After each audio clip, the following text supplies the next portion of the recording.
ਰਾਏ ਬੁਲਾਰ ਮਿਲਾਪ। ਬਾਲਾ ਜੀ ਨੇ ਕਿਹਾ, ਸੱਚੇ ਪਾਤਸ਼ਾਹ ਜੀ, ਗੁਰੂ ਨਾਨਕ ਜੀ ਮੇਰੇ ਪਿਤਾ ਦੇ ਖੂਹ ਉੱਤੇ ਪਿੰਡ ਤੋਂ ਬਾਹਰ ਜਦ ਬੈਠੇ ਸਨ ਤਾਂ ਮਹਿਤਾ ਕਾਲੂ ਜੀ ਤੇ ਚਾਚਾ ਲਾਲੂ ਜੀ ਇੱਕ ਆਦਮੀ ਪਾਸੋਂ ਇਹ ਖਬਰ ਸੁਣ ਕੇ ਸ਼ੀਘਰ ਹੀ ਉੱਥੇ ਪਹੁੰਚ ਗਏ। ਉਪਰੰਤ ਮਾਤਾ ਤ੍ਰਿਪਤਾ ਜੀ ਤੇ ਹੋਰ ਸੰਬੰਧੀ ਤੇ ਨਗਰ ਵਾਸੀ ਵੀ ਆਪ ਜੀ ਨੂੰ ਮਿਲਣ ਵਾਸਤੇ ਕਾਹਲੀ ਕਾਹਲੀ ਪਹੁੰਚ ਗਏ। ਗੁਰੂ ਜੀ ਨੇ ਆਪਣੇ ਮਾਤਾ ਪਿਤਾ ਤੇ ਚਾਚਾ ਜੀ ਦੇ ਚਰਨਾਂ 'ਤੇ ਉੱਠ ਕੇ ਮੱਥਾ ਟੇਕਿਆ। ਮਾਤਾ ਜੀ ਨੇ ਪ੍ਰੇਮ ਨਾਲ ਆਪ ਜੀ ਨੂੰ ਗਲ ਨਾਲ ਲਾ ਕੇ ਪਿਆਰ ਕੀਤਾ। ਕਾਲੂ ਜੀ ਨੇ ਆਪ ਜੀ ਦਾ ਫਕੀਰਾਂ ਵਾਲਾ ਭੇਸ ਵੇਖ ਕੇ ਬਹੁਤ ਕ੍ਰੋਧ ਕੀਤਾ, ਪਰ ਚਾਚਾ ਲਾਲੂ ਜੀ ਸਮਝਾਉਣ ਕਰਕੇ ਚੁੱਪ ਕਰ ਰਹੇ। ਲਾਲੂ ਜੀ ਨੇ ਕਿਹਾ, ਪੁੱਤਰ ਜੀ, ਤੁਸੀਂ ਜਦ ਦੇ ਸੁਲਤਾਨਪੁਰ ਤੋਂ ਉੱਠ ਕੇ ਵਿਦੇਸ਼ ਚਲੇ ਗਏ ਹੋ, ਤੁਹਾਡੀ ਮਾਤਾ ਜੀ ਤਦ ਤੋਂ ਹੀ ਤੁਹਾਡੇ ਵਿਛੋੜੇ ਕਰਕੇ ਰਾਤ ਦਿਨ ਰੋਂਦੀ ਰਹਿੰਦੀ ਹੈ। ਸੋ ਹੁਣ ਤੁਸੀਂ ਆਪਣੀ ਮਾਤਾ ਪਾਸ ਘਰ ਹੀ ਰਹੋ ਅਤੇ ਉਸ ਨੂੰ ਸੁੱਖ ਦਿਓ। ਮੈਂ ਤੁਹਾਡੇ ਪਿਤਾ ਸਮਾਨ ਹਾਂ, ਮੇਰਾ ਇਹ ਬਚਨ ਮੰਨੋ। ਗੁਰੂ ਜੀ ਨੇ ਕਿਹਾ, ਚਾਚਾ ਜੀ, ਇਹ ਘਰ-ਬਾਰ ਸਭ ਝੂਠੇ ਹਨ। ਅਸਾਂ ਨੇ ਇੱਕ ਸੱਚਾ ਘਰ ਹੀ ਮੱਲਿਆ ਹੈ, ਜਿਸ ਤੋਂ ਕਦੀ ਚੱਲਣਾ ਨਹੀਂ ਹੁੰਦਾ। ਉਸ ਸੱਚੇ ਘਰ ਨਾਲ ਜਦ ਮੰਨ ਜਾਏ ਤਾਂ ਇਹ ਘਰ-ਬਾਰ ਦਾ ਕੂੜਾ ਪਸਾਰਾ ਸਭ ਭੁੱਲ ਜਾਂਦਾ ਹੈ। ਸੰਸਾਰੀ ਲੋਕ ਜਗਤ ਦੇ ਝੂਠੇ ਜੰਜਾਲਾਂ ਵਿੱਚ ਫਸ ਕੇ ਸਾਰੀ ਉਮਰ ਅਜਾਈਂ ਗਵਾ ਲੈਂਦੇ ਹਨ ਅਤੇ ਅੰਤ ਸਮੇਂ ਖਾਲੀ ਹੱਥ ਝਾੜ ਕੇ ਤੁਰ ਪੈਂਦੇ ਹਨ। ਲਾਲੂ ਜੀ ਨੇ ਕਿਹਾ, ਵੇਖੋ, ਇਹ ਤੁਹਾਡੀ ਮਾਤਾ ਹੈ, ਇਹ ਪਿਤਾ, ਮੈਂ ਤੁਹਾਡਾ ਚਾਚਾ ਹਾਂ। ਸਾਡੇ ਨਾਲ ਹੋਰ ਵੀ ਬੈਠੇ ਹਨ। ਸਾਨੂੰ ਤੁਹਾਡੀ ਫਕੀਰੀ ਭੇਖ ਵੇਖ ਕੇ ਬੜਾ ਦੁੱਖ ਹੁੰਦਾ ਹੈ। ਇਸ ਭੇਖ ਨੂੰ ਵੇਖ ਕੇ ਸ਼ਰੀਕ ਸਮਝਦੇ ਹਨ ਕਿ ਕਾਲੂ ਦਾ ਪੁੱਤਰ ਨਲਾਇਕ ਹੋਇਆ ਹੈ, ਜਿਸ ਤੋਂ ਘਰ ਦਾ ਕੋਈ ਕੰਮ ਨਹੀਂ ਹੁੰਦਾ। ਸੰਬੰਧੀਆਂ ਵਿੱਚ ਰਹਿਣ ਨਾਲ ਇੱਜ਼ਤ ਹੁੰਦੀ ਹੈ। ਮੇਰਾ ਬਚਨ ਮੰਨ ਕੇ ਫਕੀਰੀ ਭੇਸ ਤਿਆਗ ਕੇ ਘਰ ਚੱਲੋ ਅਤੇ ਮਾਤਾ ਪਿਤਾ ਨੂੰ ਸੁੱਖ ਦਿਓ। ਗੁਰੂ ਜੀ ਨੇ ਕਿਹਾ, ਚਾਚਾ ਜੀ, ਅਸੀਂ ਤਾਂ ਆਪਣੇ ਬਹੁਤ ਪਰਿਵਾਰ ਵਿੱਚ ਰਾਤ ਦਿਨ ਹੀ ਵਸਦੇ ਹਾਂ, ਜਿੱਥੇ ਸਾਡੀ ਬਹੁਤ ਇੱਜ਼ਤ ਹੈ। ਚਾਚੇ ਲਾਲੂ ਨੇ ਕਿਹਾ, ਉਹ ਤੁਹਾਡਾ ਪਰਿਵਾਰ ਕਿਹੜਾ ਹੈ? ਤਦ ਗੁਰੂ ਜੀ ਇਹ ਸ਼ਬਦ ਉਚਾਰਨ ਕੀਤਾ, ਖਿਮਾ ਹਮਾਰੀ ਮਾਤਾ ਕਹੀਏ, ਸੰਤੋਖ ਹਮਾਰਾ ਪਿਤਾ, ਸਤ ਹਮਾਰਾ ਚਾਚਾ ਕਹੀਏ, ਜਿਸ ਸੰਗ ਮਨੁਆ ਜੀਤਾ। ਸੁਣ ਲਾਲੂ ਗੁਣ ਐਸਾ, ਸਗਲ ਲੋਕ ਬੰਧਨ ਕੇ ਬਾਂਧੇ, ਸੋ ਗੁਣ ਕਹੀਏ ਕੈਸਾ ਰਹਾਓ। ਭਾਓ ਭਾਈ ਸੰਗ ਹਮਾਰੇ, ਪ੍ਰੇਮ ਪੂਤ ਸੋ ਚਾਚਾ, ਧੀ ਹਮਾਰੇ ਧੀਰਜ ਬਣੀ, ਐਸੇ ਸੰਗ ਹਮਾਰੇ ਰਾਚਾ। ਸਾਂਤ ਹਮਾਰੇ ਸੰਗ ਸਹੇਲੀ, ਮਤ ਹਮਾਰੇ ਚੇਲੀ, ਇਹ ਕੁਟੁੰਬ ਹਮਾਰਾ ਕਹੀਏ, ਸਾਸ ਸਾਸ ਸੰਗ ਖੇਲੀ। ਏਕੰਕਾਰ ਹਮਾਰਾ ਖਾਵੰਦ, जिन हम बनत बनाए, उसको त्याग अवर को लागे, नानक सो दुख पाए। ਗੁਰੂ ਜੀ ਦੇ ਇਹ ਵਿਚਾਰ ਸੁਣ ਕੇ ਲਾਲੂ ਜੀ ਨੇ ਕਾਲੂ ਜੀ ਨੂੰ ਕਿਹਾ ਕਿ ਸਾਡੇ ਘਰ ਰਹਿਣ ਤੋਂ ਤਾਂ ਨਾਨਕ ਰਿਹਾ, ਸਾਡਾ ਇਸ 'ਤੇ ਕੋਈ ਵਸ ਨਹੀਂ ਚੱਲਦਾ। ਇਸ ਕਰਕੇ ਇਸ ਨੂੰ ਕਿਸੇ ਤਰ੍ਹਾਂ ਰਾਏ ਬੁਲਾਰ ਪਾਸ ਲੈ ਚੱਲੀਏ, ਉਸ ਦਾ ਆਖਾ ਭਾਵੇਂ ਮੰਨ ਜਾਏ। ਇਹ ਸਲਾਹ ਕਰਕੇ ਲਾਲੂ ਜੀ ਨੇ ਕਿਹਾ, ਰਾਏ ਜੀ ਤੁਹਾਨੂੰ ਯਾਦ ਕਰਦੇ ਹਨ, ਚਲੋ ਉਹਨਾਂ ਨੂੰ ਮਿਲ ਲਵੋ। ਰਾਏ ਦਾ ਸੁਣ ਕੇ ਗੁਰੂ ਜੀ ਉਸ ਸਮੇਂ ਹੀ ਉੱਠ ਕੇ ਨਾਲ ਤੁਰ ਪਏ। ਅੱਗੋਂ ਰਾਏ ਬੁਲਾਰ ਨੂੰ ਜਦ ਪਤਾ ਲੱਗਾ ਕਿ ਗੁਰੂ ਜੀ ਉਸ ਨੂੰ ਮਿਲਣ ਵਾਸਤੇ ਆ ਰਹੇ ਹਨ ਤਾਂ ਉਹ ਬੜਾ ਖੁਸ਼ ਹੋਇਆ।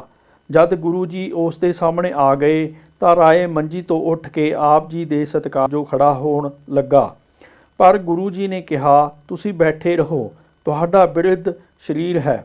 ਅੱਗੋਂ ਰਾਏ ਨੇ ਆਪ ਜੀ ਨੂੰ ਬੜੇ ਪਿਆਰ ਨਾਲ ਗਲਵਕੜੀ ਵਿੱਚ ਲੈ ਕੇ ਆਖਿਆ, ਤੁਸੀਂ ਬੜਾ ਕਹਿਰ ਕੀਤਾ ਹੈ ਜੋ ਮੈਨੂੰ ਛੱਡ ਕੇ ਚਲੇ ਗਏ ਹੋ।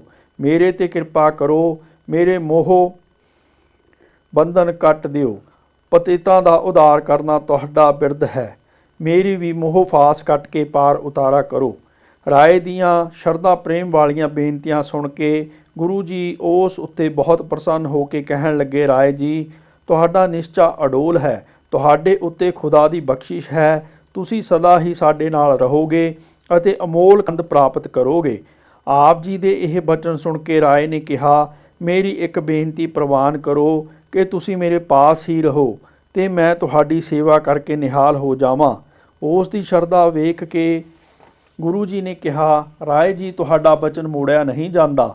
ਜਿਸ ਤਰ੍ਹਾਂ ਇੱਛਿਆ ਹੈ ਉਸ ਤਰ੍ਹਾਂ ਹੀ ਕਰੋ। ਰਾਏ ਇੱਕ ਬ੍ਰਾਹਮਣ ਨੂੰ ਸੱਦ ਕੇ ਬੜੇ ਪ੍ਰੇਮ ਨਾਲ ਭੋਜਨ ਤਿਆਰ ਕਰਕੇ ਬ੍ਰਾਹਮਣ ਨੂੰ ਆਖਿਆ ਕਿ ਰਸੋਈ ਵਿੱਚ ਬਿਠਾ ਕੇ ਅਨੇਕ ਪ੍ਰਕਾਰ ਦੇ ਬਰਤਨਾਂ ਵਿੱਚ ਪਹਿਲਾਂ ਮਿੱਠੇ ਭੋਜਨ ਅਤੇ ਪਿੱਛੋਂ ਖੱਟੇ ਤੇ ਸਲੂਣੇ ਪਰੋਸ ਕੇ ਬੜੇ ਪ੍ਰੇਮ ਨਾਲ ਛਕਾਓ। ਜਦ ਪ੍ਰਸੰਨਤਾ ਨਾਲ ਛਕ ਕੇ ਤ੍ਰਿਪਤ ਹੋ ਜਾਣਗੇ ਤਾਂ ਮੈਂ ਆਪਣਾ ਜਨਮ ਸਫਲ ਸਮਝਾਂਗਾ। ਰਾਏ ਦੇ ਸ੍ਰੇਸ਼ਟ ਪ੍ਰੇਮਮਈ ਬਚਨ ਸੁਣ ਕੇ ਗੁਰੂ ਜੀ ਨੇ ਇਹ ਸ਼ਬਦ ਉਚਾਰਨ ਕੀਤਾ, ਜਿਸ ਵਿੱਚ ਭੋਜਨ ਦੀ ਵਿਧੀ ਦੱਸ ਕੇ ਆਖਿਆ ਕਿ ਇਸ ਭੋਜਨ ਦੇ ਛਕਣ ਨਾਲ ਪੁਰਸ਼ ਨੂੰ ਸ਼ੁਭ ਪਦਵੀ ਪ੍ਰਾਪਤ ਹੁੰਦੀ ਹੈ। ਮਾਰੂ ਮਹੱਲਾ ਪਹਿਲਾ। ਮਿੱਠਾ ਮਰਨ ਸਲੂਣਾ ਸੰਜਮ ਖਟਾ ਖਰਾ ਧਿਆਨ, ਐਸਾ ਭੋਜਨ ਜੋ ਜਨ ਅਚਵੇ ਸੋ ਮਨਸ ਪ੍ਰਦਾਨ। ਰਾਏ ਜੀ ਭੋਜਨ ਐਸਾ ਕਰੀਏ ਔਰ ਸਕਲ ਪਰ ਹਰੀਐ ਰਹਾਓ। ਮੇਵਾ ਮਗਨ ਲਗਾ ਸਚ ਸੇਤੀ, ਜਿਸ ਖਾਦੇ ਤ੍ਰਿਪਤਾਵੇ। ਸਤਿਗੁਰੂ ਬਿਰਖ ਫਲਿਆ ਸਣ ਡਾਲੀ, ਸੋ ਫਲ ਚੁਗ ਚੁਗ ਖਾਵੇ। ਅੰਮ੍ਰਿਤ ਫਲ ਰਸ ਨਾਮ ਤਨੀ ਕਾ, ਸੋ ਪੀਵੇ ਜਿਸ ਦੇਵੈ। ਫਲ ਦਰਸ ਅਕਾਲ ਮੂਰਤ ਹੈ, ਜਾਂ ਕੇ ਹਿਰਦੇ ਸਮੇਵੈ। ਕਹੋ ਨਾਨਕ ਸੋ ਖਰਾ ਸਵਾਦੀ, ਏਕੰਕਾਰ ਰਸ ਲੀਆ। ਅਵਰ ਸਵਾਦ ਸਭ ਫੀਕੇ ਲਾਗੇ, ਜਬ ਸਚ ਨਾਮ ਮੁਕ ਦੀਆ। ਇਹ ਸ਼ਬਦ ਸ੍ਰੀ ਗੁਰੂ ਗ੍ਰੰਥ ਸਾਹਿਬ ਜੀ ਵਿੱਚੋਂ ਨਹੀਂ ਹੈ। ਇਹ ਸ਼ਬਦ ਸੁਣ ਕੇ ਰਾਏ ਨੇ ਆਖਿਆ, ਤੁਸੀਂ ਆਪ ਹੀ ਕਰਨ ਕਰਾਵਨਹਾਰ ਹੋ ਅਤੇ ਜਿਸ ਉੱਤੇ ਕਿਰਪਾ ਕਰਦੇ ਹੋ ਉਸ ਨੂੰ ਨਾਮ ਸਿਮਰਨ ਦੀ ਦਾਤ ਦਿੰਦੇ ਹੋ। ਤੁਸਾਂ ਮੇਰੇ ਗ੍ਰਹਿ ਵਿਖੇ ਭੋਜਨ ਛਕ ਕੇ ਮੈਨੂੰ ਨਿਵਾਜਿਆ ਹੈ। ਇਸ ਤੋਂ ਮੈਂ ਜਾਣ ਲਿਆ ਹੈ ਕਿ ਹੁਣ ਮੇਰਾ ਨਿਸਤਾਰਾ ਹੋ ਗਿਆ ਹੈ। ਰਾਏ ਨੇ ਆਪ ਜੀ ਨੂੰ ਬੜੇ ਆਦਰ ਨਾਲ ਪਲੰਘ ਉੱਤੇ ਵਿਸਰਾਮ ਕਰਾ ਕੇ ਆਖਿਆ ਕਿ ਇਹ ਉਪਕਾਰ ਮੇਰੇ ਉੱਤੇ ਬਾਲੇ ਤੇ ਮਰਦਾਨੇ ਨੇ ਕੀਤਾ ਹੈ। ਅੱਜ ਆਪ ਜੀ ਦੇ ਦਰਸ਼ਨ ਅਤੇ ਸੇਵਾ ਕਰਕੇ ਮਨੋਰਥ ਪੂਰਾ ਹੋਇਆ ਹੈ। ਤਲਵੰਡੀ ਨਿਵਾਸ। ਬਾਲਾ ਜੀ ਕਹਿਣ ਲੱਗੇ, ਸਤਿਗੁਰੂ ਜੀ, ਜਦ ਗੁਰੂ ਜੀ ਪ੍ਰਸ਼ਾਦ ਛਕ ਕੇ ਰਾਏ ਬੁਲਾਰ ਪਾਸ ਬੈਠੇ ਸਨ ਤਾਂ ਮਾਤਾ ਤ੍ਰਿਪਤਾ ਵੀ ਪੁੱਤਰ ਦੇ ਪ੍ਰੇਮ ਕਰਕੇ ਉੱਥੇ ਆਣ ਕੇ ਰਾਏ ਨੂੰ ਕਹਿਣ ਲੱਗੇ, ਰਾਏ ਜੀ, ਜੇ ਤੁਸੀਂ ਮੇਰੇ ਪੁੱਤਰ ਨੂੰ ਘਰ ਵਿੱਚ ਹੀ ਰੱਖੋ ਤਾਂ ਤੁਹਾਡਾ ਬੜਾ ਪਰ ਉਪਕਾਰ ਹੋਵੇਗਾ। ਰਾਏ ਨੇ ਕਿਹਾ, ਮੈਂ ਉਹਨਾਂ ਦੀ ਮਰਜ਼ੀ ਤੋਂ ਬਿਨਾਂ ਕੁਝ ਨਹੀਂ ਆਖ ਸਕਦਾ। ਇੰਨੇ ਚਿਰ ਨੂੰ ਮਹਿਤਾ ਕਾਲੂ ਤੇ ਲਾਲੂ ਵੀ ਆ ਗਏ। ਉਹ ਵੀ ਰਾਏ ਪਾਸ ਬੈਠ ਕੇ ਆਪਣਾ ਦੁੱਖ ਫੋਲਣ ਲੱਗ ਪਏ। ਤਦ ਗੁਰੂ ਜੀ ਨੇ ਕਿਹਾ, ਰਾਏ ਜੀ, ਤੁਸੀਂ ਜੋ ਕੁਝ ਕਹਿਣਾ ਚਾਹੁੰਦੇ ਹੋ ਨਿਸ਼ੰਗ ਹੋ ਕੇ ਕਹੋ। ਰਾਏ ਨੇ ਕਿਹਾ, ਤੁਸੀਂ ਆਪਣੀ ਖੇਤੀ ਕਰਾਓ, ਮੈਂ ਕਾਮੇ ਰੱਖ ਦਿਆਂਗਾ। ਮਾਮਲਾ ਵੀ ਕੁਝ ਨਹੀਂ ਲਵਾਂਗੇ ਤੇ ਹੋਰ ਵੀ ਜੋ ਕੁਝ ਆਖੋਗੇ ਕਰਾਂਗਾ। ਤੁਸੀਂ ਘਰ ਰਹੋ, ਜਿਸ ਨਾਲ ਤੁਹਾਡੇ ਮਾਤਾ ਪਿਤਾ ਸੁਖੀ ਰਹਿਣ। ਗੁਰੂ ਜੀ ਕਿਹਾ, ਰਾਏ ਜੀ, ਖੇਤੀ ਤਾਂ ਅਸੀਂ ਨਿੱਤ ਹੀ ਕਰਦੇ ਹਾਂ। ਜੈਸਾ ਕਿ ਸੋਰਠ ਮਹੱਲਾ ਪਹਿਲਾ ਘਰ ਪਹਿਲਾ। ਮਨ ਹਾਲੀ ਕਿਰਸਾਣੀ ਕਰਨੀ, ਸਰਮ ਪਾਣੀ ਤਨ ਖੇਤ। ਨਾਮ ਬੀਜ ਸੰਤੋਖ ਸੁਹਾਗਾ, ਰਖ ਗਰੀਬੀ ਵੇਸ। ਭਾਉ ਕਰਮ ਕਰ ਜਮਸੀ, ਸੇ ਘਰ ਭਾਗਠ ਦੇਖ। ਬਾਬਾ ਮਾਇਆ ਸਾਥ ਨਾ ਹੋਏ, ਇਨ ਮਾਇਆ ਜਗ ਮੋਇਆ। ਬਿਰਲਾ ਬੂਝੇ ਕੋਏ ਰਹਾਓ। ਅਰਥਾਤ ਮਨ ਸਾਡਾ ਹਾਲੀ ਹੈ ਜੋ ਖੇਤੀ ਕਰਦਾ ਹੈ। ਸਰੀਰ ਸਾਡਾ ਖੇਤ ਹੈ ਅਤੇ ਇਸ ਨੂੰ ਜਪ ਤਪ ਦੀ ਮਿਹਨਤ ਦਾ ਪਾਣੀ ਦਿੰਦੇ ਹਾਂ। ਨਾਮ ਇਸ ਵਿੱਚ ਬੀਜ ਪਾ ਕੇ ਉੱਪਰ ਸੰਤੋਖ ਦਾ ਸੁਹਾਗਾ ਫੇਰਦੇ ਹਾਂ ਤੇ ਗਰੀਬੀ ਦਸ਼ਾ ਵਿੱਚ ਰਹਿੰਦੇ ਹਾਂ। ਪ੍ਰੇਮ ਦੀ ਕਥਨਾ ਕਰਕੇ ਖੇਤੀ ਉੱਗਦੀ ਹੈ ਤਾਂ ਘਰ ਧਨਵਾਨੀ ਦਿਖਾਈ ਦਿੰਦਾ ਹੈ। ਰਾਏ ਜੀ, ਇਹ ਦੁਨੀਆ ਦੀ ਮਾਇਆ ਨਾਲ ਨਹੀਂ ਜਾਂਦੀ। ਇਸ ਨੇ ਜਗਤ ਨੂੰ ਮੋਹਿਆ ਹੋਇਆ ਹੈ, ਜਿਸ ਨੂੰ ਕੋਈ ਵਿਚਾਰਵਾਨ ਹੀ ਸਮਝਦਾ ਹੈ। ਆਪ ਜੀ ਦੇ ਵਿਚਾਰ ਸੁਣ ਕੇ ਲਾਲੂ ਜੀ ਨੇ ਕਿਹਾ ਕਿ ਜੇ ਖੇਤੀ ਕਰਨੀ ਤਾਂ ਤਲਵੰਡੀ ਹੱਟੀ ਪਾ ਲਵੋ ਅਤੇ ਆਪਣੇ ਘਰ ਹੀ ਰਹੋ। ਤੇਰੀ ਮਾਤਾ ਤੇਰੇ ਵਿਜੋਗ ਕਰਕੇ ਰੋਂਦੀ ਰਹਿੰਦੀ ਹੈ। ਚਾਚੇ ਲਾਲੂ ਪਾਸੋਂ ਇਹ ਸੁਣ ਕੇ ਗੁਰੂ ਜੀ ਨੇ ਉਚਾਰਿਆ, ਹਾਣ ਹਟ ਕਰ ਆਰਜਾ, ਸੱਚ ਨਾਮ ਕਰ ਵਥ। ਸੁਰਤ ਸੋਚ ਕਰ ਭਾਣ ਸਾਲ, ਤਿਸ ਵਿੱਚ ਤਿਸ ਨੋ ਰੱਖ। ਵਣਜਾਰਿਆ ਸਿਉ ਵਣਜ ਕਰ, ਲੈ ਲਾਹਾ ਮਨ ਹੱਸ। ਅਰਥਾਤ ਨਾਸਵੰਤ ਉਮਰ ਨੂੰ ਹੱਟੀ ਕਰੋ, ਇਸ ਵਿੱਚ ਸੱਚੇ ਨਾਮ ਦਾ ਸੌਦਾ ਪਾਓ। ਸ਼੍ਰੇਸ਼ਟ ਬੁੱਧੀ ਨੂੰ ਭਾਂਡੇ ਰੱਖਣ ਦੀ ਥਾਂ ਕਰਕੇ ਉਸ ਵਿੱਚ ਉਸ ਨਾਮ ਸੌਦੇ ਨੂੰ ਰੱਖੋ। ਸੰਤਾਂ ਰੂਪੀ ਵਿਉਪਾਰੀਆਂ ਨਾਲ ਸੌਦਾ ਲੈਣ ਦੇਣ ਕਰੋ ਅਤੇ ਲਾਭ ਖੱਟ ਕੇ ਪ੍ਰਸੰਨ ਹੋਵੋ। ਇਹ ਦਲੀਲ ਸੁਣ ਕੇ ਲਾਲੂ ਜੀ ਨੇ ਰਾਏ ਪਾਸੋਂ ਅਖਵਾਇਆ ਕਿ ਜੇ ਇਹਨਾਂ ਦਾ ਬਾਹਰ ਫਿਰਨ ਨੂੰ ਹੀ ਮਨ ਕਰਦਾ ਹੈ, ਘਰ ਤੋਂ ਉਦਾਸ ਹੋ ਗਏ ਹਨ, ਤਾਂ ਫਿਰ ਘੋੜਿਆਂ ਦੀ ਸੌਦਾਗਰੀ ਕਰ ਲੈਣ, ਜਿਸ ਨਾਲ ਮਾਤਾ ਨੂੰ ਧਰਵਾਸ ਰਹੇਗਾ ਕਿ ਮੇਰਾ ਪੁੱਤਰ ਸੌਦਾਗਰੀ ਕਰਕੇ ਘਰ ਆਵੇਗਾ। ਇਹ ਗੱਲ ਸੁਣ ਕੇ ਗੁਰੂ ਜੀ ਨੇ ਉਰਿਆ, ਸੁਣ ਸਾਸਤ ਸੌਦਾਗਰੀ, 7 ਘੋੜੇ ਲੈ ਚੱਲ, ਖਰਚ ਬਨ ਚੰਗਿਆਈਆਂ, ਮਤ ਮਨ ਜਾਣ ਹੈ ਕੱਲ, ਨਿਰੰਕਾਰ ਕੇ ਦੇਸ ਜਾਹਾ, ਤਾਂ ਸੁਖ ਲਹਿ ਮਹਲ। ਅਰਥਾਤ ਸ਼ਾਸਤਰਾਂ ਦਾ ਸੁਣਨਾ ਅਸੀਂ ਨਿਤ ਸੌਦਾਗਰੀ ਕਰਦੇ ਹਾਂ ਅਤੇ ਸੱਚ ਦੇ ਘੋੜੇ ਖਰੀਦਦੇ ਹਾਂ। ਸ਼੍ਰੇਸ਼ਟ ਕਰਮਾਂ ਦਾ ਖਰਚ ਪੱਲੇ ਬੰਨ੍ਹ ਕੇ ਤਿਆਰ ਰਹੋ ਅਤੇ ਇਹ ਨਾ ਆਖੋ ਕਿ ਕੱਲ ਇਹ ਕੰਮ ਕਰਾਂਗਾ। ਇਸ ਤਰ੍ਹਾਂ ਜਦ ਸੱਚੀ ਦਰਗਾਹ ਵਿੱਚ ਜਾਓਗੇ ਤੇ ਪਰਮ ਪਦਮੀ ਪ੍ਰਾਪਤ ਹੋਵੇਗੀ। ਕਾਲੂ ਜੀ ਨੇ ਇਹ ਸੁਣ ਕੇ ਕਿਹਾ, ਹੇ ਪੁੱਤਰ, ਤੂੰ ਇਹ ਕੰਮ ਵੀ ਨਹੀਂ ਕਰਨਾ ਚਾਹੁੰਦਾ ਤਾਂ ਫਿਰ ਰਾਜੇ ਦੀ ਨੌਕਰੀ ਕਰ ਲਵੋ। ਮੇਰੀ ਆਖਾ ਮੰਨ ਕੇ ਇਹ ਕੰਮ ਜ਼ਰੂਰ ਕਰ ਲਵੋ ਤੇ ਇਹ ਫਕੀਰੀ ਭੇਸ ਛੱਡ ਦਿਓ। ਪਿਤਾ ਜੀ ਦੀ ਗੱਲ ਸੁਣ ਕੇ ਗੁਰੂ ਜੀ ਨੇ ਕਿਹਾ, ਲਾਏ ਚਿੱਤ ਕਰ ਚਾਕਰੀ, ਮਨ ਨਾਮ ਕਰ ਕੰਮ, ਬਨ ਬਦੀਆਂ ਕਰ ਧਾਵਣੀ, ਤਾਂ ਕੋ ਆਖੇ ਧਨ, ਨਾਨਕ ਵੇਖੇ ਨਦਰ ਕਰ, ਚੜੇ ਚਵਗਣ ਵੰਨ। ਅਰਥਾਤ ਜੋ ਚਿੱਤ ਲਾ ਕੇ ਪਰਮੇਸ਼ਰ ਦੀ ਨੌਕਰੀ ਕਰੇ ਤੇ ਉਸ ਦੇ ਨਾਮ ਮੰਨਣ ਦਾ ਕੰਮ ਕਰੇ ਅਤੇ ਮਨ ਨੂੰ ਬੁਰਾਈਆਂ ਵੱਲੋਂ ਬੰਨ੍ਹ ਕੇ ਆਪਣੇ ਨਾਮ ਮੰਨਣ ਦੇ ਕੰਮ ਵਿੱਚ ਦੌੜਨਾ ਕਰੇ ਤਾਂ ਉਸ ਨੂੰ ਧਨ ਸ਼ਾਬਾਸ਼ ਆਖੀਏ। ਜਦ ਮਾਲਕ ਪ੍ਰਭੂ ਐਸੇ ਨੌਕਰਾਂ ਨੂੰ ਕਿਰਪਾ ਦ੍ਰਿਸ਼ਟੀ ਕਰ ਪ੍ਰਸੰਨਤਾ ਨਾਲ ਵੇਖੇਗਾ ਤਾਂ ਨੌਕਰ ਨੂੰ 4 ਗੁਣਾ ਹੋਰ ਪ੍ਰੇਮ ਦਾ ਰੰਗ ਚੜ ਜਾਏਗਾ। ਇਹ ਉੱਤਮ ਵਿਚਾਰ ਸੁਣ ਕੇ ਸਭ ਚੁੱਪ ਹੋ ਗਏ। ਉਪਰੰਤ ਰਾਏ ਨੇ ਸੋਚ ਕੇ ਕਿਹਾ ਕਿ ਤੁਹਾਨੂੰ ਜਿਸ ਪਦਾਰਥ ਦੀ ਲੋੜ ਹੋਵੇ ਉਹ ਮੇਰੇ ਪਾਸੋਂ ਲਵੋ ਅਤੇ ਘਰ ਜ਼ਰੂਰ ਹੀ ਰਹੋ। ਗੁਰੂ ਜੀ ਨੇ ਕਿਹਾ, ਰਾਏ ਜੀ, ਬੜੇ ਬੜੇ ਮੁਲਕਾਂ ਦੇ ਮਾਲਕ ਬੇਅੰਤ ਹਾਥੀ ਘੋੜੇ ਤੇ ਪਦਾਰਥਾਂ ਦੇ ਧਨੀ ਅੰਤ ਨੂੰ ਖਾਲੀ ਹੱਥ ਹੀ ਜਾਂਦੇ ਹਨ। ਇਸ ਵਾਸਤੇ ਇਹਨਾਂ ਝੂਠੇ ਪਦਾਰਥਾਂ ਵਿੱਚ ਸਾਡਾ ਮਨ ਨਹੀਂ ਲੱਗਦਾ, ਇਹ ਅੰਤ ਨੂੰ ਦੁਖਦਾਈ ਹੁੰਦੇ ਹਨ। ਫਿਰ ਰਾਏ ਨੇ ਕਿਹਾ, ਮੇਰੇ ਪਾਸੋਂ 3 ਖੂਹਾਂ ਦੀ ਜ਼ਮੀਨ ਲੈ ਲਵੋ, ਉਸ ਦੀ ਖੱਟੀ ਨਾਲ ਲੰਗਰ ਚਲਾ ਕੇ ਫਕੀਰਾਂ ਨੂੰ ਖਵਾਓ ਪਿਆਓ ਤੇ ਪਨ ਰਹੋ, ਘਰ ਛੱਡ ਕੇ ਬਾਹਰ ਨਾ ਜਾਓ। ਗੁਰੂ ਜੀ ਨੇ ਕਿਹਾ, ਨਿਰੰਕਾਰ ਦੀ ਅਖੰਡ ਦੇਗ ਚੱਲ ਰਹੀ ਹੈ, ਜਿੱਥੋਂ ਸਭ ਕੋਈ ਖਾਂਦਾ ਪੀਂਦਾ ਹੈ। ਉਸ ਨਿਰੰਕਾਰ ਨੂੰ ਸਦਾ ਮਨ ਵਿੱਚ ਯਾਦ ਰੱਖਣਾ ਚਾਹੀਦਾ ਹੈ। ਹੋਰ ਕਿਸੇ ਦੀ ਦੇਗ ਸਦਾ ਨਹੀਂ ਰਹਿੰਦੀ, ਭਾਵੇਂ ਰਾਜਾ ਹੋਵੇ ਤੇ ਭਾਵੇਂ ਸ਼ਹਿਨਸ਼ਾਹ। ਰਾਏ ਨੇ ਇਹ ਗੱਲ ਸੁਣ ਕੇ ਸਮਝ ਲਿਆ ਇਹ ਕਿਸੇ ਯਤਨ ਕਰਕੇ ਵੀ ਘਰ ਨਹੀਂ ਰਹਿਣਗੇ ਅਤੇ ਕਾਲੂ ਜੀ ਨੂੰ ਕਿਹਾ ਕਿ ਇਹ ਪਰਮੇਸ਼ਰ ਦਾ ਰੂਪ ਕਿਸੇ ਦੇ ਹੱਥ ਵਿੱਚ ਨਹੀਂ ਹਨ। ਤੂੰ ਆਪਣੇ ਮਨ ਨੂੰ ਧੀਰਜ ਦੇ ਕੇ ਆਰਾਮ ਨਾਲ ਘਰ ਜਾ ਕੇ ਬੈਠ, ਚਿੰਤਾ ਨਾ ਕਰ, ਇਹ ਤੇਰਾ ਪੁੱਤਰ ਸਭ ਦੁੱਖਾਂ ਦਾ ਨਾਸ਼ ਕਰਨ ਵਾਲਾ ਹੈ। ਇਹਨਾਂ ਦੀ ਮਰਜ਼ੀ ਦੇ ਉਲਟ ਕੁਝ ਨਹੀਂ ਹੋ ਸਕਦਾ। ਆਪ ਇੱਛਾ ਅਨੁਸਾਰ ਇਹ ਦੇਸ਼ ਪ੍ਰਦੇਸ਼ ਜਾਣਗੇ ਅਤੇ ਦੰਭਾਂ ਪਾਖੰਡਾਂ ਦਾ ਨਾਸ਼ ਕਰਕੇ ਜੀਵਾਂ ਦਾ ਉਧਾਰ ਕਰਨਗੇ। ਇਸ ਰਾਤ ਗੁਰੂ ਜੀ ਰਾਏ ਦੇ ਘਰ ਹੀ ਰਹੇ ਅਤੇ ਦਿਨ ਚੜ੍ਹਦੇ ਹੀ ਉੱਠ ਕੇ ਜੰਗਲਾਂ ਵਿੱਚ ਜਾ ਬੈਠੇ। ਸਾਰਾ ਦਿਨ ਗੁਜ਼ਾਰ ਕੇ ਸੰਧਿਆ ਸਮੇਂ ਆਪਣੇ ਘਰ ਆ ਗਏ।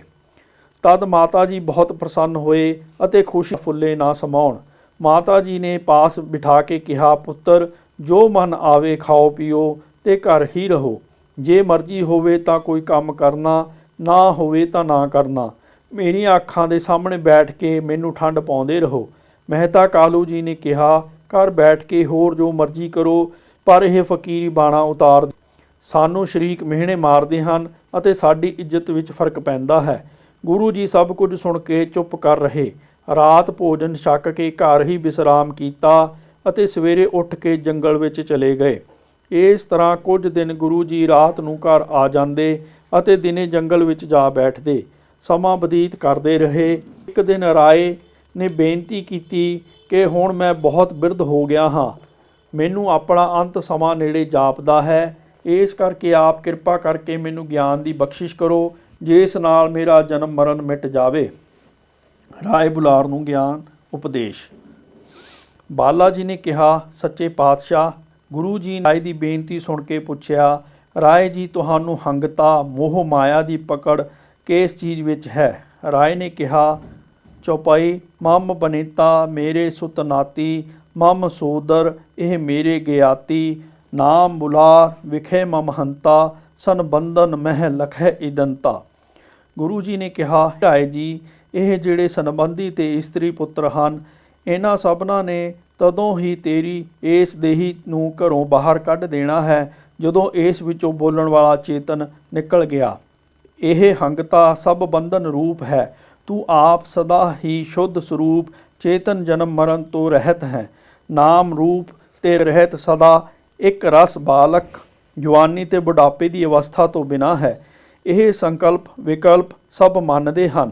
ਆਤਮਾ ਨਿਰਵਿਕਲਪ ਸ਼ੁੱਧ ਸਰੂਪ ਹੈ। ਆਤਮਾ ਮਨ ਬੁੱਧ ਚਿੱਤ ਤੇ ਹੰਕਾਰ ਵੀ ਨਹੀਂ ਹੈ। ਆਤਮਾ ਇਹਨਾਂ ਤੋਂ ਪਰੇ ਹੈ। ਆਤਮਾ ਨੂੰ ਅਗਨੀ ਨਾ ਸਾੜ ਸਕਦੀ ਹੈ, ਨਾ ਪਾਣੀ ਡੋਬ ਸਕਦਾ ਹੈ, ਨਾ ਇਸ ਨੂੰ ਭੁੱਖ ਪਿਆਸ ਲੱਗਦੀ ਹੈ। ਇਸ ਤਰ੍ਹਾਂ ਦੇ ਗਿਆਨਮਈ ਬਚਨ ਸੁਣ ਕੇ ਰਾਏ ਨੇ ਕਿਹਾ, ਹੇ ਸੁੱਖਾਂ ਦੇ ਦਾਤੇ, ਹੁਣ ਮੈਨੂੰ ਆਪਣੇ ਸਰੂਪ ਦੀ ਸੋਝੀ ਹੋ ਗਈ ਹੈ। ਆਪ ਧੰਨ ਹੋ ਜਿਨ੍ਹਾਂ ਦੀ ਕਿਰਪਾ ਨਾਲ ਮੈਂ ਇਸ ਭੇਦ ਨੂੰ ਜਾਣਿਆ ਹੈ ਤੇ ਮੇਰੇ ਸਾਰੇ ਬੰਧਨ ਟੁੱਟ ਗਏ ਹਨ। ਇਸ ਤਰ੍ਹਾਂ ਰਾਏ ਨੂੰ ਨਿਹਾਲ ਕੇ ਗੁਰੂ ਜੀ ਆਪਣੇ ਘਰ ਆ ਗਏ। ਤੁਲਸਾ ਦਾਸੀ ਦੀ ਵਾਰਤਾ। ਇੱਕ ਦਿਨ ਗੁਰੂ ਨਾਨਕ ਦੇਵ ਜੀ ਆਪਣੇ ਘਰ ਸੁੱਤੇ ਹੋਏ ਸਨ ਕਿ ਮਾਤਾ ਤ੍ਰਿਪਤਾ ਜੀ ਨੇ ਤੁਲਸਾ ਦਾਸੀ ਨੂੰ ਆਖਿਆ ਕਿ ਨਾਨਕ ਜੀ ਨੂੰ ਕਹੋ ਕਿ ਪ੍ਰਸ਼ਾਦ ਤਿਆਰ ਹੈ, ਆਣ ਕੇ ਗਰਮ ਗਰਮ ਛਕ ਲਵੋ, ਠੰਡਾ ਨਾ ਹੋ ਜਾਵੇ। ਤਦ ਦਾਸੀ ਨੇ ਜਾ ਦੇਖਿਆ ਕਿ ਗੁਰੂ ਜੀ ਸੁੱਤੇ ਪਏ ਹਨ। ਉਹਨਾਂ ਦਾ ਇੱਕ ਚਰਨ ਨੰਗਾ ਸੀ। ਦਾਸੀ ਨੇ ਸੋਚਿਆ ਕਿ ਇਹਨਾਂ ਨੂੰ ਹੱਥ ਲਾ ਕੇ ਜਾਂ ਆਵਾਜ਼ ਮਾਰ ਕੇ ਜਗਾਉਣਾ ਉਚਿਤ ਨਹੀਂ ਹੋਵੇਗਾ। ਇਸ ਕਰਕੇ ਉਹ ਆਪਣੀ ਜ਼ੁਬਾਨ ਨਾਲ ਗੁਰੂ ਜੀ ਦੇ ਨੰਗੇ ਪੈਰ ਨੂੰ ਚੱਟਣ ਲੱਗ ਪਈ। ਜਦ ਦਾਸੀ ਨੇ ਆਪਣੀ ਜ਼ੁਬਾਨ ਨੂੰ 2-3 ਵਾਰ ਆਪ ਜੀ ਦੇ ਪਵਿੱਤਰ ਚਰਨ ਕਮਲ ਨਾਲ ਲਾਇਆ ਤਾਂ ਉਸ ਨੂੰ ਤਿੰਨਾਂ ਪਵਨਾਂ ਦੀ ਸੋਝੀ ਹੋ ਗਈ। ਉਸ ਨੂੰ ਜੰਗਲਾਂ, ਪਿੰਡਾਂ ਅਤੇ ਸਮੁੰਦਰਾਂ ਵਿੱਚ ਹਰ ਪ੍ਰਕਾਰ ਦੀ ਸੂਝ-ਬੂਝ ਹੋ ਗਈ। ਜਿਸ ਕਰਕੇ ਉਸ ਨੇ ਇਹ ਇੱਕ ਕੌਤਕ ਵੇਖਿਆ ਕਿ ਲਾਹੌਰ ਦੇ ਸੁਦਾਗਰ ਮਨਸੁਖ ਦਾ ਜਹਾਜ਼ ਸੰਗਲਾਦੀਪ ਦੇ ਸਮੁੰਦਰ ਵਿੱਚ ਡੁੱਬਣ ਲੱਗਾ ਹੈ ਤੇ ਉਸ ਨੇ ਗੁਰੂ ਜੀ ਅੱਗੇ ਅਰਦਾਸ ਕੀਤੀ ਹੈ, ਇਹ ਦੀਨਾ ਬੰਧੂ, ਮੇਰਾ ਜਹਾਜ਼ ਸਮੁੰਦਰ ਵਿੱਚ ਡੁੱਬਣ ਤੋਂ ਬਚਾਓ।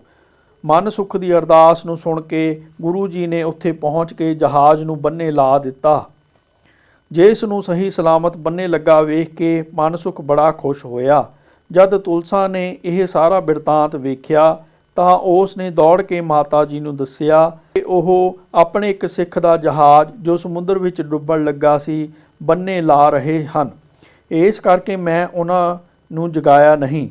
ਜਦ ਉਹ ਸਿੱਖ ਦੇ ਕੰਮ ਸਿਰੇ ਚਾੜ ਲੈਣਗੇ ਤਾਂ ਜਗਾ ਕੇ ਲਿਆਵਾਂਗੀ।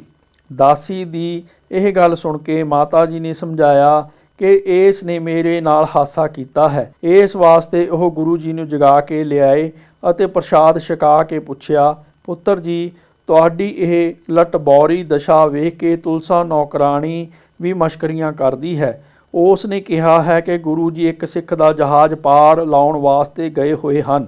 ਇਸ ਕਰਕੇ ਉਸ ਨੇ ਆਪ ਜੀ ਨੂੰ ਪ੍ਰਸ਼ਾਦ ਛਕਣ ਵਾਸਤੇ ਜਗਾਇਆ ਹੀ। ਗੁਰੂ ਜੀ ਨੇ ਕਿਹਾ, ਮਾਤਾ ਜੀ, ਇਹ ਕਮਲੀ ਰਮਲੀ ਦੀਆਂ ਗੱਲਾਂ ਤੇ ਵਿਸ਼ਵਾਸ ਨਹੀਂ ਕਰਨਾ ਚਾਹੀਦਾ। ਇਵੇਂ ਕਰਦੀ ਹੈ। ਇਹ ਬਚਨ ਕਰਕੇ ਆਪ ਜੀ ਇਕਾਂਤ ਜੰਗਲ ਨੂੰ ਚਲੇ ਗਏ। ਤੁਲਸਾ ਦਾਸੀ ਆਪ ਜੀ ਦੇ ਬਚਨਾਂ ਕਰਕੇ ਜਿੰਨਾ ਚਿਰ ਜਿਉਂਦੀ ਰਹੀ ਤਦ ਤੱਕ ਮਸਤਾਨੀ ਅਵਸਥਾ ਵਿੱਚ ਰਹੀ। ਅੰਤ ਨੂੰ ਸਰੀਰ ਤਿਆਗ ਕੇ ਸੱਚਖੰਡ ਜਾ ਬਿਰਾਜੀ। ਸੰਗਲਾਦੀਪ ਸ਼ਿਵਨਾਭ ਪ੍ਰਸੰਗ। ਭਾਈ ਬਾਲਾ ਜੀ ਨੇ ਕਿਹਾ, ਗੁਰੂ ਜੀ, ਮਨ ਸੁਖ ਦਾ ਪ੍ਰਸੰਗ ਵੀ ਤੁਹਾਡੇ ਸੁਣਨ ਯੋਗ ਹੈ। ਸੁਣੋ। ਮਨ ਸੁਖ ਆਪਣਾ ਮਾਲ ਸੁਦਾਗਰੀ ਲੈ ਕੇ ਸੰਗਲਾਦੀਪ ਟਾਪੂ ਦੇ ਇੱਕ ਸ਼ਹਿਰ ਵਿੱਚ ਪਹੁੰਚ ਗਿਆ। ਉਸ ਸ਼ਹਿਰ ਵਿੱਚ ਬਹੁਤ ਧਨੀ ਲੋਕ ਵੱਸਦੇ ਸਨ ਅਤੇ ਬੜੇ ਸੁੰਦਰ ਉਸ ਦੇ ਬਾਜ਼ਾਰ। ਉਹ ਸ਼ਿਵਨਾਭ ਰਾਜੇ ਦੀ ਨਗਰੀ ਸੀ। ਰਾਜਾ ਸਾਲਗਰਾਮ ਪੱਥਰਾਂ ਦੀ ਪੂਜਾ ਕਰਦਾ ਸੀ ਅਤੇ ਇਕਾਦਸ਼ੀ ਦਾ ਵਰਤ ਨੇਮ ਨਾਲ ਰੱਖਦਾ ਸੀ। ਉਸ ਦਿਨ ਸਾਰੇ ਸ਼ਹਿਰ ਵਿੱਚ ਕੋਈ ਵੀ ਇਸਤਰੀ ਪੁਰਸ਼ ਭੋਜਨ ਨਹੀਂ ਪਾਉਂਦਾ ਸੀ। ਮਨਸੁਖ ਆਪਣੇ ਡੇਰੇ ਨਿਤਾ ਪ੍ਰਤੀ ਸਤਿਗੁਰੂ ਜੀ ਪਾਸੋਂ ਲਿਖਵਾਈ ਹੋਈ ਬਾਣੀ ਦਾ ਪਾਠ ਕਰਕੇ ਕੜਾਹ ਪ੍ਰਸ਼ਾਦ ਕਰਕੇ ਸੰਗਤਾਂ ਵਿੱਚ ਵਰਤਾਉਂਦਾ ਅਤੇ ਆਪ ਛਕਦਾ ਸੀ। ਜਦ ਇਕਾਦਸ਼ੀ ਵਾਲੇ ਦਿਨ ਵੀ ਉਸ ਨੇ ਇਸ ਤਰ੍ਹਾਂ ਹੀ ਕੀਤਾ ਤਾਂ ਕਿਸੇ ਨੇ ਰਾਜੇ ਸ਼ਿਵਨਾਭ ਨੂੰ ਜਾ ਦੱਸਿਆ ਕਿ ਸਮੁੰਦਰ ਤੋਂ ਪਾਰ ਇੱਕ ਸ਼ਾਹੂਕਾਰ ਸੌਦਾਗਰ ਆਇਆ ਹੈ। ਉਹ ਨਾ ਤਿਲਕ ਲਾਉਂਦਾ ਹੈ, ਨਾ ਸਾਲਗਰਾਮ ਪੂਜਦਾ ਹੈ ਅਤੇ ਅੱਜ ਉਸ ਨੇ ਇਕਾਦਸ਼ੀ ਵਾਲੇ ਦਿਨ ਵਰਤ ਨਹੀਂ ਰੱਖਿਆ ਅਤੇ ਲੋਕਾਂ ਨੂੰ ਭੋਜਨ ਛਕਾਇਆ ਤੇ ਆਪ ਛਕਿਆ ਹੈ। ਸ਼ਿਵਨਾਭ ਨੇ ਉਸੇ ਸਮੇਂ ਆਦਮੀ ਭੇਜ ਕੇ ਮਨਸੁਖ ਨੂੰ ਆਪਣੇ ਪਾਸ ਬੁਲਾਇਆ। ਮਨਸੁਖ ਨੇ 1000 ਰੁਪਈਆ ਅਤੇ ਨਲੀਏਰ ਰਾਜੇ ਅੱਗੇ ਰੱਖ ਕੇ ਧੰਨ ਗੁਰੂ ਨਾਨਕ ਜੀ ਆਖਿਆ। ਸ਼ਿਵਨਾਭ ਨੇ ਪੁੱਛਿਆ ਕਿ ਅਸਾਂ ਸੁਣਿਆ ਹੈ ਤੂੰ ਨਾ ਤਿਲਕ ਲਾਉਂਦਾ ਹੈ, ਨਾ ਸਾਲਗਰਾਮ ਪੂਜਦਾ ਹੈ ਅਤੇ ਇਕਾਦਸ਼ੀ ਨੂੰ ਵਰਤ ਨਹੀਂ ਰੱਖਿਆ। ਫਿਰ ਤੂੰ ਰੋਜ਼ ਹੀ ਪਹਿਰ ਰਾਤ ਤੜਕੇ ਉੱਠ ਕੇ ਇਸ਼ਨਾਨ ਕਰਦਾ ਹੈ। ਇਹ ਉਲਟੀ ਮੱਤ ਤੂੰ ਕਿਸ ਪਾਸੋਂ ਲਈ ਹੈ?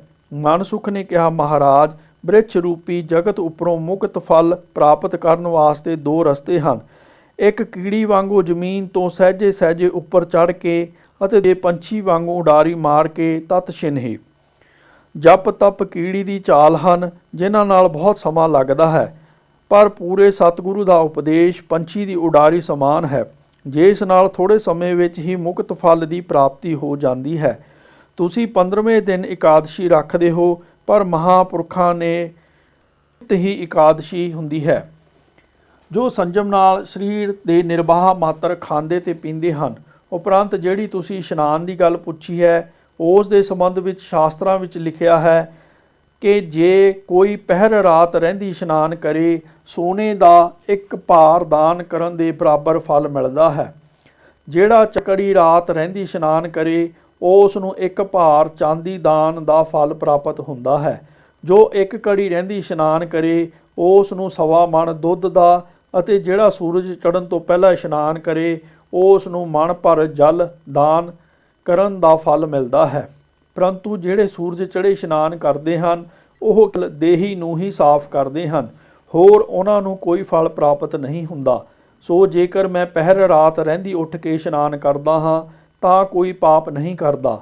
ਇਸ ਸਮੇਂ ਇਸ਼ਨਾਨ ਕਰਨ ਦਾ ਮਹਾਤਮ ਸਭ ਪੁਸਤਕਾਂ ਵੇਦਾਂ ਸ਼ਾਸਤਰਾਂ ਵਿੱਚ ਲਿਖਿਆ ਹੋਇਆ ਹੈ। ਅਤੇ ਜੋ ਪੱਥਰ ਦਾ ਪੂਜਨ ਹੈ, ਉਹ ਨਾ ਕੁਝ ਖਾਂਦਾ ਪੀਂਦਾ ਹੈ ਅਤੇ ਨਾ ਕੁਝ ਉਪਦੇਸ਼ ਦਿੰਦਾ ਹੈ, ਉਸ ਦੀ ਸੇਵਾ ਦਾ ਕੀ ਫਲ ਮਿਲੇਗਾ? ਸਤਿਗੁਰੂ ਜੋ ਪੂਰਨ ਪੁਰਖ ਪਰਮ ਕਿਰਪਾਲੂ ਹਨ, ਉਹਨਾਂ ਦੀ ਸੇਵਾ ਕਰਕੇ ਅਤ ਉੱਤਮ ਫਲ ਮੁਕਤ ਪਦ ਦੀ ਪ੍ਰਾਪਤੀ ਹੁੰਦੀ ਹੈ।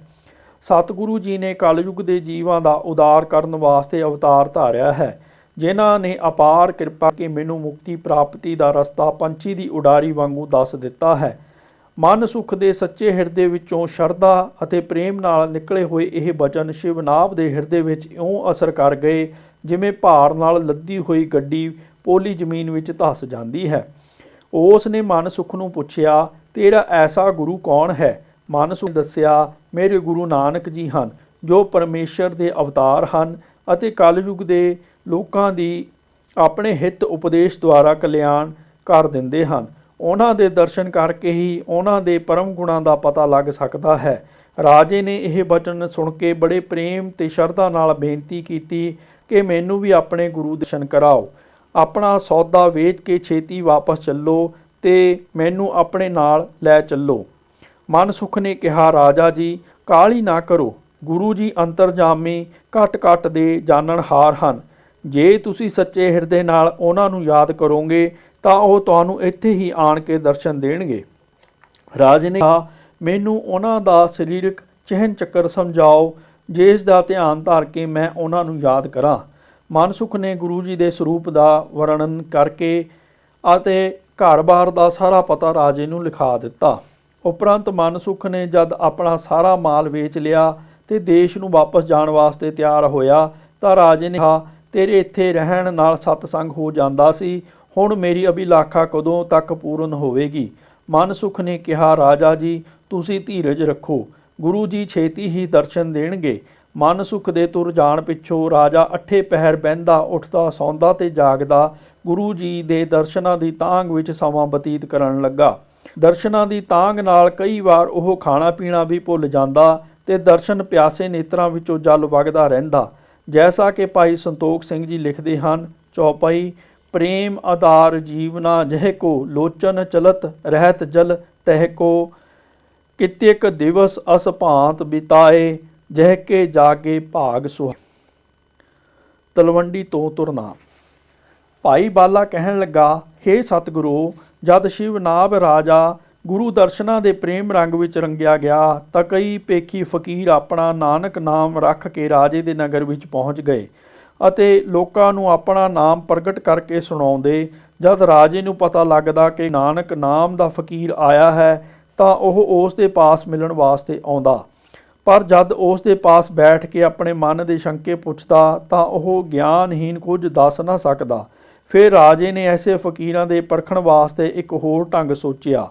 ਸ਼ਹਿਰ ਦੀਆਂ ਸੁੰਦਰ ਇਸਤਰੀਆਂ ਨੂੰ ਹੁਕਮ ਕੀਤਾ ਕਿ ਜਿਹੜਾ ਕੋਈ ਵਿਦੇਸ਼ੀ ਫਕੀਰ ਸ਼ਹਿਰ ਹੋਵੇ ਉਸ ਪਾਸ ਜਾ ਕੇ ਰਾਤ ਸਮੇਂ ਉਸ ਦੀ ਸੇਵਾ ਕਰੋ ਅਤੇ ਵੇਖੋ ਕਿ ਉਹ ਪੂਰਾ ਸੰਤ ਹੈ ਕਿ ਊਣਾ ਭੇਖ ਮਾਤਰ ਹੈ।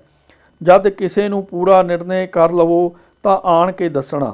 ਰਾਜੇ ਦਾ ਹੁਕਮ ਮੰਨ ਕੇ ਜਦ ਇਸ ਤਰ੍ਹਾਂ ਫਕੀਰਾਂ ਦੀ ਪਰਖ ਹੋਣ ਲੱਗੀ ਤਾਂ ਇਸਤਰੀਆਂ ਦੇ ਹਾਰ ਸ਼ਿੰਗਾਰ ਤੇ ਹਾਵ ਭਾਵ ਵੇਖ ਕੇ ਕੋਈ ਸਾਧੂ ਵੀ ਆਪਣੇ ਧਰਮ ਵਿੱਚ ਸਥਿਰ ਨਾ ਰਹਿੰਦਾ, ਸਭ ਪਤਿਤ ਹੋ ਜਾਂਦੇ। ਜਦ ਰਾਜੇ ਨੂੰ ਇਹ ਗੱਲ ਦੱਸੀ ਜਾਂਦੀ ਤਾਂ ਉਹ ਸਮਝ ਲੈਂਦਾ ਕਿ ਇਹ ਪਾਖੰਡੀ ਟੋਲਾ ਹੈ। ਗੁਰੂ ਨਾਨਕ ਐਸਾ ਨਹੀਂ ਹੋ ਸਕਦਾ।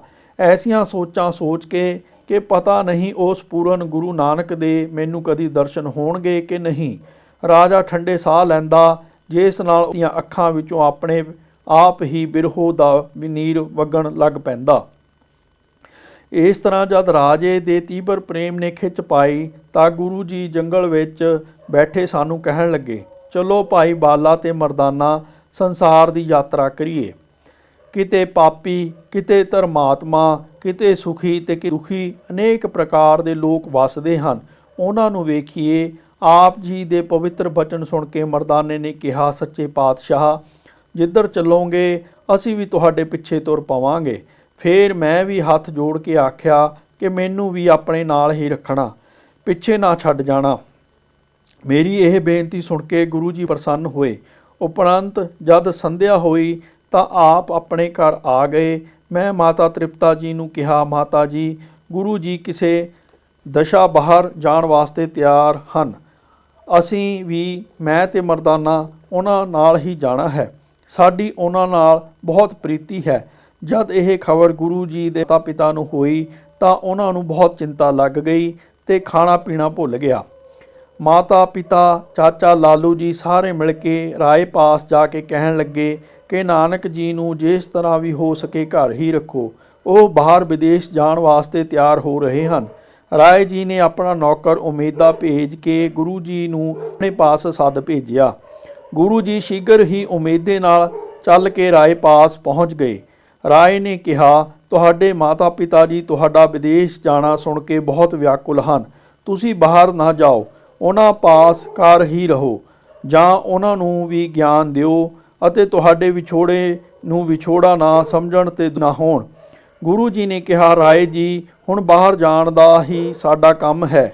ਸੰਸਾਰ ਵਿੱਚ ਸੰਬੰਧੀਆਂ ਦਾ ਮੇਲ ਬੇੜੀ ਸਮਾਨ ਹੁੰਦਾ ਹੈ, ਜਿਸ ਵਿੱਚ ਸਮੇਂ ਸਿਰ ਸੰਜੋਗ ਤੇ ਵਿਜੋਗ ਹੁੰਦਾ ਹੈ। ਜੋ ਪੁਰਸ਼ ਗਿਆਨੀ ਵਾਂਗ ਸੰਸਾਰ ਵਿੱਚ ਰਹਿੰਦਾ ਹੈ, ਉਸ ਨੂੰ ਸੰਜੋਗ ਨਾਲ ਖੁਸ਼ੀ ਤੇ ਵਿਜੋਗ ਨਾਲ ਗਮੀ ਨਹੀਂ ਹੁੰਦੀ। ਸਾਡੇ ਮਾਤਾ ਪਿਤਾ ਨੂੰ ਸਮਾਂ ਪਾ ਕੇ ਇਹ ਗਿਆਨ ਹੋ ਜਾਵੇਗਾ ਅਤੇ ਸੰਸਾਰ ਦੇ ਬੰਧਨਾਂ ਨੂੰ ਕੱਟ ਕੇ ਸੰਸਾਰ ਸਮੁੰਦਰ ਤੋਂ ਪਾਰ ਹੋ ਜਾਣਗੇ। ਰਾਏ ਨੇ ਕਿਹਾ, ਮੇਰੇ ਪਾਸੋਂ ਵੀ ਤੁਹਾਡਾ ਵਿਛੋੜਾ ਨਹੀਂ ਸਹਾਰਿਆ ਜਾਂਦਾ। ਗੁਰੂ ਜੀ ਨੇ ਕਿਹਾ, ਰਾਏ ਜੀ, ਤੁਸੀਂ ਸਦਾ ਸਾਡੇ ਨਾਲ ਇਸ ਤਰ੍ਹਾਂ ਰਹੋਗੇ ਜਿਵੇਂ ਸਾਡਾ ਪਰਛਾਵਾਂ ਸਾਡੇ ਨਾਲ ਰਹਿੰਦਾ। ਤੁਸੀਂ ਆਪਣੇ ਚਿੱਤ ਨੂੰ ਸਥਿਰ ਰੱਖੋ। ਤੁਹਾਡੇ ਚਿੱਤ ਵਿੱਚ ਪ੍ਰੇਮ ਤੇ ਸ਼ਰਧਾ ਹੈ। ਇੱਕ ਪਰਮੇਸ਼ਰ ਦੇ ਅਧੀਨ ਹੀ ਸਾਰੀਆਂ ਵਿਧੀਆਂ ਹਨ। ਘਰ ਠਹਿਰਨਾ ਸਾਡੇ ਵੱਸ ਦੀ ਗੱਲ ਨਹੀਂ ਹੈ। ਉਪਰੰਤ ਰਾਏ ਬੁਲਾਰ ਤੋਂ ਆਗਿਆ ਲੈ ਕੇ ਗੁਰੂ ਜੀ ਘਰ ਆ ਗਏ। ਰਾਏ ਨੇ ਕਾਲੂ ਜੀ ਤੇ ਲਾਲੂ ਜੀ ਨੂੰ ਸਮਝਾਇਆ ਕਿ ਤੁਸੀਂ ਧੀਰਜ ਰੱਖੋ, ਇਹ ਜਗਤ ਦੇ ਬੰਧਨ ਕੱਟਣ ਆਏ। ਤੁਸੀਂ ਧੰਨ ਹੋ ਜਿਨ੍ਹਾਂ ਦੇ ਘਰ ਕੁਲਾਂ ਦਾ ਉਧਾਰ ਕਰਨ ਵਾਲੇ ਪਰਮੇਸ਼ਰ ਦੇ ਅਵਤਾਰ ਪੈਦਾ ਹੋਏ ਹਨ। ਘਰ ਆਣ ਕੇ ਮਾਤਾ ਪਿਤਾ ਜੀ ਨੇ ਬੜੇ ਪਿਆਰ ਨਾਲ ਆਖਿਆ, ਪੁੱਤਰ, ਤੂੰ ਸਾਡੇ ਘਰ ਇਕਲੌਤਾ ਪੁੱਤਰ ਹੈ। ਜੇ ਘਰ ਦਾ ਕੰਮ ਕਾਜ ਸੰਭਾਲ ਲੈਂਦਾ ਤਾਂ ਅਸੀਂ ਬੇਫਿਕਰ ਹੋ ਜਾਂਦੇ, ਪਰ ਤੂੰ ਸਾਡੀ ਕੋਈ ਗੱਲ ਨਹੀਂ ਮੰਨਦਾ। ਇਹ ਤੇਰੀ ਮਰਜ਼ੀ। ਉਪਰੰਤ ਜੀ ਰਾਤ ਵਿਸ਼ਰਾਮ ਕਰਕੇ ਜਦ ਸਵੇਰੇ ਬਾਹਰ ਜੰਗਲ ਪਾਣੀ ਹੋ ਕੇ ਇਸ਼ਨਾਨ ਕਰਨ ਗਏ ਤਾਂ ਇੱਕ ਖੂਹ ਵਗਦਾ ਵੇਖ ਕੇ ਬਚਨ ਕੀਤਾ ਕਿ ਜੇ ਇੱਥੇ ਕੋਈ ਸਰੋਵਰ ਹੁੰਦਾ ਤਾਂ ਹਰ ਇੱਕ ਨੂੰ ਇਸ਼ਨਾਨ ਕਰਨ ਦਾ ਸੁੱਖ ਹੁੰਦਾ, ਪਰ ਇੱਥੇ ਖੂਹ ਦੇ ਥੋੜ੍ਹੇ ਪਾਣੀ ਨਾਲ ਵਾਰੀ-ਵਾਰੀ ਇਸ਼ਨਾਨ ਕਰਨ ਲੱਗਿਆਂ ਸਮਾਂ ਬੜਾ ਅਜਾਈ ਜਾਂਦਾ ਹੈ। ਜਦ ਰਾਏ ਨੂੰ ਇਸ ਗੱਲ ਦਾ ਪਤਾ ਲੱਗਾ, ਉਸ ਨੇ ਦੂਜੇ ਦਿਨ ਹੀ ਸਰੋਵਰ ਦੀ ਪੁਟਾਈ ਸ਼ੁਰੂ ਕਰਵਾ ਦਿੱਤੀ। ਜਦ ਸਰੋਵਰ ਥੋੜ੍ਹੇ ਦਿਨਾਂ ਵਿੱਚ ਪੂਰਾ ਤਿਆਰ ਹੋ ਗਿਆ ਤਾਂ ਰਾਏ ਨੇ ਇਸ ਦਾ ਨਾਮ ਨਾਨਕਸਰ ਰੱਖ ਦਿੱਤਾ, ਜੋ ਅੱਜ ਤੱਕ ਗੁਰਦੁਆਰਾ ਜਨਮ ਅਸਥਾਨ ਨਨਕਾਣਾ ਸਾਹਿਬ ਦੇ ਸਾਹਮਣੇ ਵਿਦਮਾਨ ਹੈ। ਦੂਜੇ ਦਿਨ 2 ਘੜੀ ਰਾਤ ਰਹਿੰਦੀ ਮੈਨੂੰ ਤੇ ਮਰਨੇ ਨੂੰ ਨਾਲ ਲੈ ਕੇ ਗੁਰੂ ਜੀ ਘਰ ਤੋਂ ਤੁਰ ਪਏ। ਭਾਈ ਸੰਤੋਖ ਸਿੰਘ ਜੀ ਲਿਖਦੇ ਹਨ, ਦੋਹਰਾ ਮੰਦ ਮੰਦ ਗਤ ਸੁੰਦਰੀ ਪਦ ਪ੍ਰਿਥਵੀ ਪਰ ਪਾਏ, ਮੈਂ ਪੁਨ ਮਰਦਾਨਾ ਦੋ ਸਤਿਗੁਰੂ ਪਿੱਛੇ ਜਾਏ। ਅਰਥਾਤ ਹੌਲੀ ਹੌਲੀ ਸੁੰਦਰ ਤੋੜ ਨਾਲ ਗੁਰੂ ਜੀ ਪ੍ਰਿਥਵੀ ਉੱਤੇ ਪੈਰ ਰੱਖਦੇ ਹੋਏ ਅੱਗੇ ਅੱਗੇ ਅਤੇ ਮੈਂ ਮਰਦਾਨਾ ਦੋਵੇਂ ਸਤਿਗੁਰੂ ਜੀ ਦੇ ਪਿੱਛੇ ਪਿੱਛੇ ਤੁਰੇ ਜਾਂਦੇ ਸੀ।